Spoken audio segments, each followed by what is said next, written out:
Perky Plains and RC here, operating at 2.4 gigahertz, and got the good old Super Tigre G2300. It is back from its repairs. It is almost fully put back together. We're just got to tighten down a few things, and of course get the muffler back on. If you had watched my previous video on the Super Tigre, I had mentioned that basically I've been having some struggles with it, obviously, and I felt that it was time just to kind of experiment and try some things that possibly might help benefit this thing to run a little bit better. So it was kind of one of those things where I had some ideas up my sleeve to help it, and I figured we could do a little bit of extra maintenance to it as well. One of those, and we'll go ahead and start with this, is the bearings. I had never opened it up. I never had a good feel of the bearings in this thing to find out how they were. And it was probably a good thing that I did. So I went ahead and made that part of the agenda as well to replace the bearings. It seems like the first ones that popped up for me as far as brand was VXB Bearings. So that's the first ones that came up. That's what I jumped on. I grabbed a set of them, and they fit perfectly fine. So went ahead and opened it up and got the old bearings out. Of course, this is them right there. Now my assessment, my evaluation of the bearings is the rear bearings were actually not too bad a shape. They didn't feel too bad. The front bearings, however, did feel very gritty, just very gritty, and it just didn't sound good. I know they don't look good, which I think as people were telling me that's generally what the castor oil basically is what probably created some of that discoloring there. So, yeah, believe it or not, it was probably a good idea to replace the bearings because the front ones, like I said, were not running. We're not feeling too smooth. Now, something about the bearings too that I sort of learned as well is that when you buy the bearings, they come fully covered, so they come fully sealed. So they have this little ring that goes around them, and it goes on, and they put it on both sides. So I was asking around about that, and it seems like the general consensus is for your front bearings, you want to leave the cover on one side, and then you can take it off of the other side. And then for the rear bearings, you want to take the cover off of both sides. That'll allow the oil to sort of seep in there and lubricate it as it's running. Which I think there was a couple naysayers to that idea, but to me, that makes a lot of sense. I think that it would be good to have the rear bearings fully open so that oil can penetrate and keep it lubed up. So that's what I went with as well, is just that general thing. Now, I will tell you this much too, as far as getting this thing opened up, just to even get to the bearings and get it to where it was workable, it was a struggle. This engine is just dealt with. This engine just has struggle written on it, I guess. I don't know, but what I'm saying is that it took a lot of heat to get this thing fully apart and all that. Now you can kind of see here in this picture me baking the engine to get it heated up to where I can work on it some more and get things in, get the new bearings in, take the old bearings out, and all that. So it required a lot of heat. I've seen a mix of folks online saying, bake it at 200 degrees, 250 degrees, 300 degrees. I think where this is such a bigger casing, a much bigger size engine, it must require a lot more heat. I generally, for this one, I found the best sweet spot for the temperature to be right around 300 to 350 degrees. For roughly 10-15 minutes is what I put it on to get it hot enough to where I could easily pop the bearings out, put the new bearings in, and all that. I will say too that the piston sleeve on this thing was an absolute bear as well. I did eventually get it, and of course you can see it's back on. But yeah, it requires this. engine, like I said, just requires a lot more heat to get it heated up enough to where you can work on it.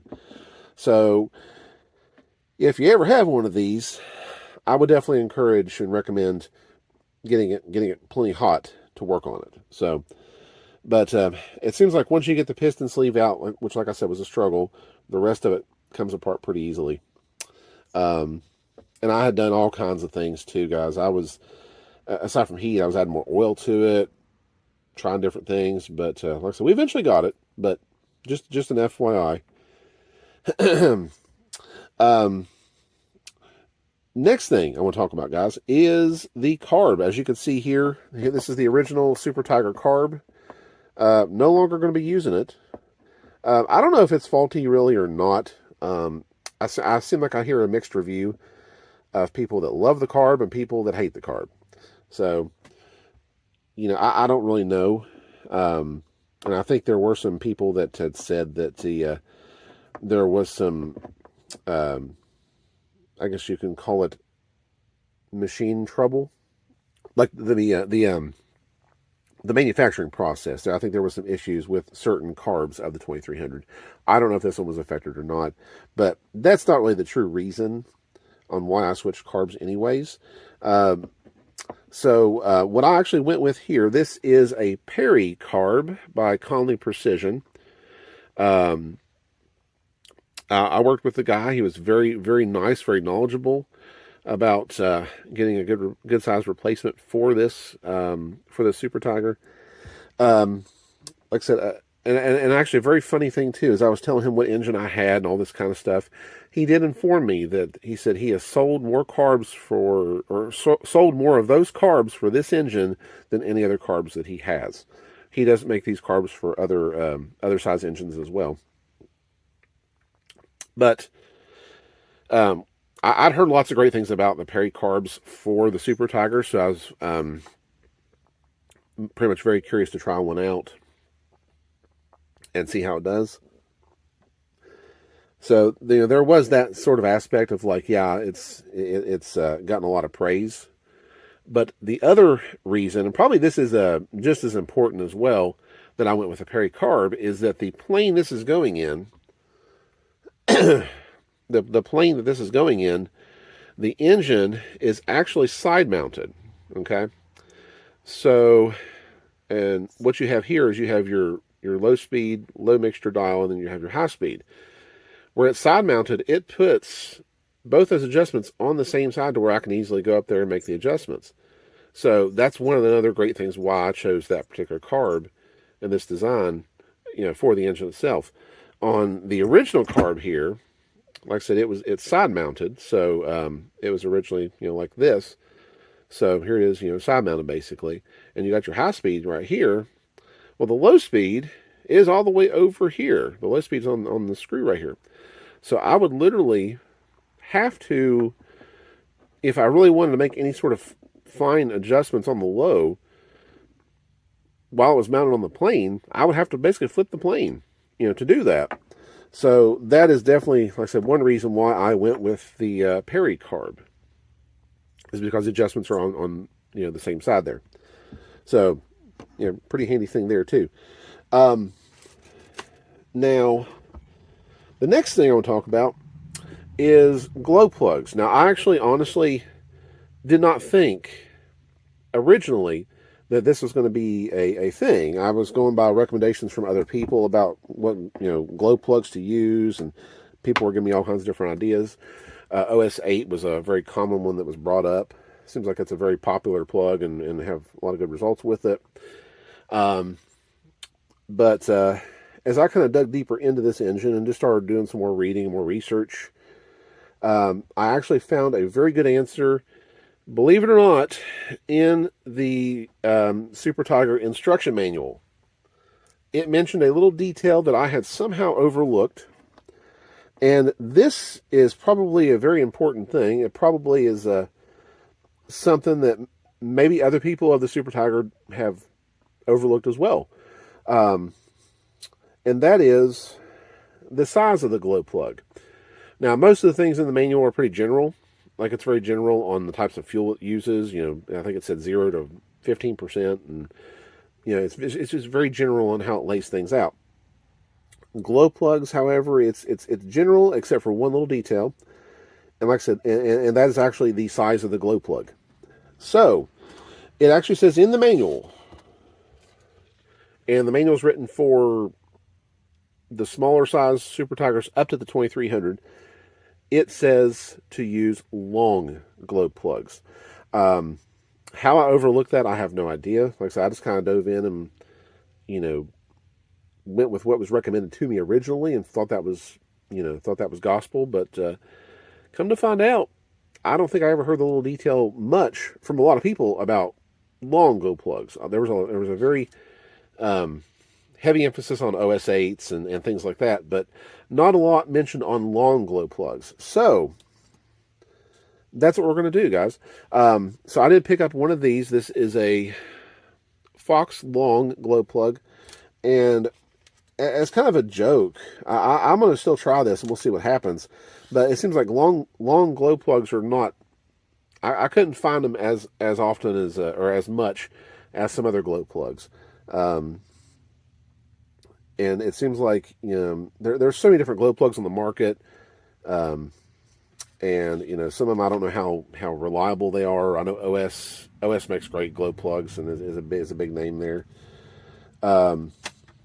And this Fox glow plug, this is still original packaging, and this is probably from who knows how long ago this was. So, I don't know, but something that came up, and this may be a fail. This may be something decent to try, or maybe another option. But this is one of the first things that came up as well, guys, was Traxxas. I don't know. I'm probably going to try the Fox first, but I did see this one, and it came up, and I was like, well, we'll give it a try. Like I said, it may be a fail. It may be good. I don't know. But like I said, it seems like that other glow plugs are a little more difficult to find, especially long ones. So, but if you guys have any recommendations out there for a good source or a good place for the long glow plugs, then I'd appreciate it. And like I said, the Fox here, it might actually last me a good bit of time on it. I don't know, but I think I'm definitely going to try the Fox first. But I thought that was very funny that Traxxas came up as well, and I have not tested it yet. But I mean, comparing it to the Fox, I mean, it looks like it's the right size, and I tested the fit in the engine and everything. It fits fine, but don't know much about it. Is it? You think it's worth it or not? I don't know. So, but anyways, guys, that's where we are on the Super Tigre. I've got to get the thing mounted back on the stand, get the muffler back on, of course, and of course get the prop back on it, and hoping to try some things out here. Something else too is I'm going to be trying some new glow fuel as well on this. And we'll kind of let you know how that goes as well. So that's kind of out there as well. So, but anyways, that is everything on the Super Tigre and the updates on it. So just to sort of recap here, bearings replacement went good, despite having to crank the heat up just to get the thing to work on. Got the Perry Carb on it there to, give me the adjustments on the same side. And of course the glow plugs there as well. So, I don't know, guys. We will see how it goes. Excuse me. If you guys have any questions or comments, please leave them in the comments section below. And I think here very soon we're going to be firing this guy back up and seeing how it does. Well, that's all for me, guys. Well, thank you all for watching, and we'll see you in the next video.